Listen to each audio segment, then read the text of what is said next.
Dock Magnification is a powerful setting that lets your app icons grow larger as you hover over them, making it easier to find the app you need. Some users love the smooth, animated look. It makes the Mac feel lively and responsive. Others prefer a cleaner, distraction-free dock without the zoom effect. So in order to enable or disable this, we'll first want to open the settings on our Mac, and we'll do this by tapping on the Apple icon at the top left corner of our screen, then locate this System Settings option. This will open a new window where we'll be able to customize our Mac settings, and the option which we're looking for is this Desktop and Dock.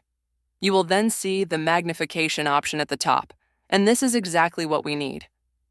If you want to turn the magnification feature on, then just drag the slider at the right side, and you can select the intensity of the magnification to your liking. If you need the icons to zoom in a lot, then drag the slider all the way to the right side where it says Large. If you want the animation to be subtle, drag it a bit to the left where it says Small.